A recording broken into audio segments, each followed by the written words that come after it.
La impunidad en Guatemala, imbatible, un flagelo que continúa azotando las instituciones públicas, que se cuela en organizaciones privadas y que en algún grado la sociedad la permite y la ve hasta normal.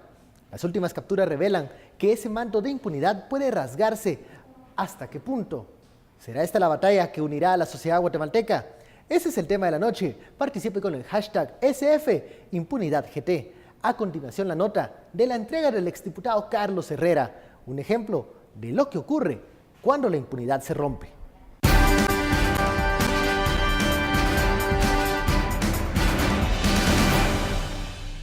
El exdiputado Carlos Herrera Quesada se presentó voluntariamente al juzgado 10º de instancia penal a cargo del juez Walter Villatoro para solventar la diligencia en su contra por presuntamente estar involucrado en plazas fantasmas en el organismo legislativo.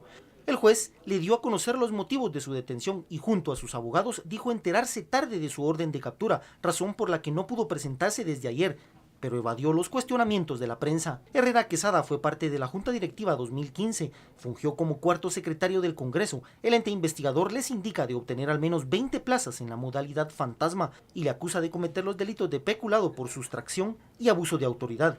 Herrera se suma a los exparlamentarios capturados y al finalizar la audiencia fue trasladado a la cárcel militar Mariscal Zavala. Por una Guatemala en paz, Cristian Martínez y Emilio Artiga.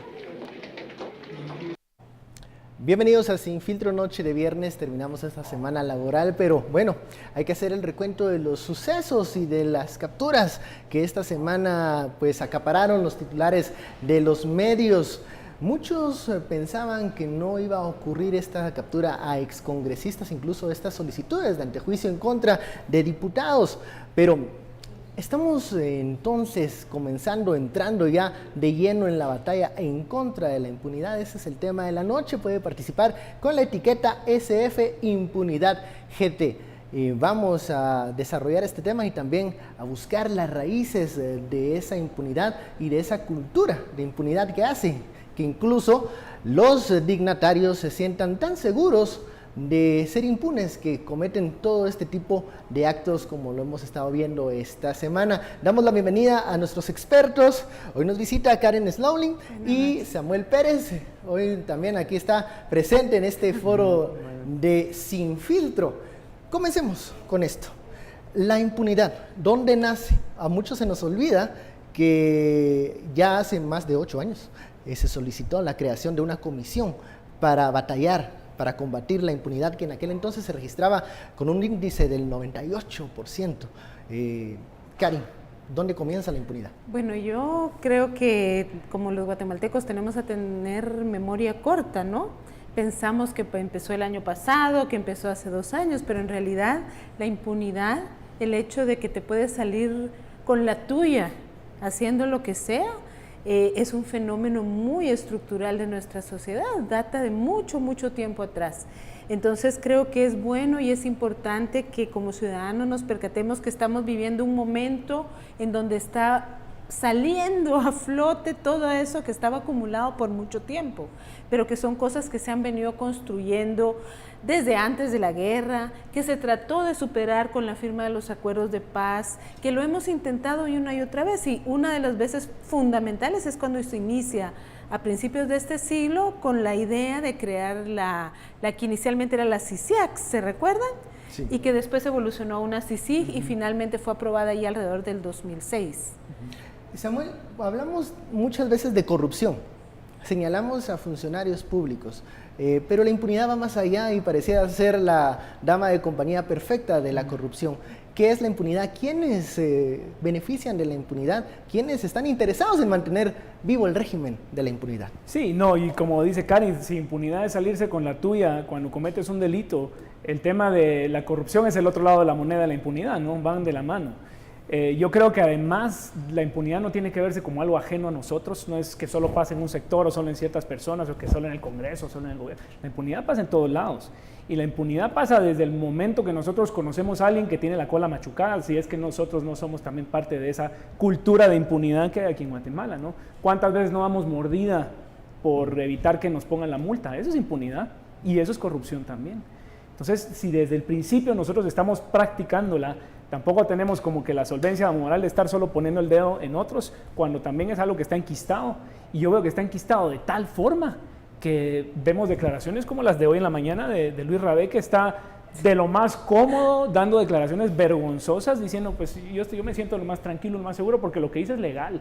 ¿O qué tiene de malo que uno esté contratando a un montón de gente? Entonces, la impunidad y la corrupción van de la mano, pero ni nació ayer, ni se va a acabar mañana. Esto va a tomar un proceso, pero tiene que ser una cuestión bastante integral en el cual nosotros también estamos involucrados, ¿no? En ese proceso, o como mencionaba Karin hace muchos, pues ya un tema de décadas, hablar de impunidad, que llega el punto en donde ver ciertos actos de impunidad es normal o se permite que ocurran, como en el caso de las plazas fantasmas en el Congreso de la República, donde muchas personas que entraron a laborar creían que eso era normal o que era incluso un trámite tradicional en el Congreso. Sí, yo creo que entramos en una lógica de aceptar, como de resignarnos que las cosas no podían ser de otra manera. Y entonces ese tipo de práctica se fue naturalizando, se fue volviendo prácticamente parte de ese procedimiento para lograr acceder a un puesto. Ese es uno, digamos, de los retos más grandes que hay que afrontar ahorita, porque se instaló una cultura en la gente, una forma de hacer las cosas, un pensar que yo no puedo conseguir por mérito, ¿verdad? O en una libre competencia una plaza, a menos que de una parte del salario, o como hacen, ¿verdad?, pagar una coima o algún otro mecanismo, y ya no se concibe que eso pueda ser diferente. Entonces, hablábamos hace un momento lo importante que es que todo esto lo vayamos entendiendo como ciudadanos, y que en el momento en que alguien nos pida una coima, que nos exijan un extra que no está en la ley, hay que pararlo, hay que detenerlo y hay que denunciarlo. Esa cultura de la denuncia tiene que irse instalando, y mientras más lo hagamos, yo creo que más rápido vamos a avanzar. Muchas veces la persona que cumple con las normas, que cumple con las reglas, es visto como una persona débil, como una persona que va a tener que transitar un proceso mucho más difícil para llegar al punto en donde se encuentra la otra o el competidor. Estamos también hablando de que la impunidad nos pueda salir muy onerosa como ciudadanos desde el Estado. ¿Cuánto nos sale esto de fomentar la impunidad en los organismos del Estado? Pues yo creo que por un lado vemos casos como el de TCQ, ¿verdad? Esto es impunidad también, ¿verdad? Cuando hay este tipo de evasión, cuando el mismo privilegio que tienes por pertenecer de repente a un grupo de poder que es impune dentro de la misma sociedad, te permite eludir tus responsabilidades cívicas, tus responsabilidades fiscales y tus responsabilidades económicas con la ciudadanía. Hablamos de responsabilidad empresarial, pues aquí sí estamos hablando de la verdadera responsabilidad empresarial. Si tú vas a dar la mordida por aquí para facilitar la entrada de tu mercancía por un lado, o si vas a eludir por otro lado el pago de impuestos por medio del offshore, por ejemplo, que no pasa solo en las empresas, lo vemos hasta en las iglesias, ¿no? Y entonces, si estamos hablando de eso, el fisco está perdiendo. Y si el fisco está perdiendo, estamos perdiendo la ciudadanía. Porque al final, ¿de qué sirve que yo esté pagando impuestos cuando soy un pequeño empresario, cuando el gran empresario es el que está haciendo todas estas movidas? Y como hablábamos hace un rato también, del otro lado, la impunidad y la corrupción está haciéndole más difícil la vida en el tema económico, pero también en el tema político, al pequeño empresario, que al gran empresario, que ya tiene sus conectes por un lado y por el otro lado, ya sabe qué movidas hacer y qué movidas no hacer. Bueno, vamos al primer corte del tema de la noche, ya lo sabe, la etiqueta es SF Impunidad GT. ¿Está de acuerdo con lo que dicen nuestros expertos? Envíen sus opiniones, volvemos luego de la pausa.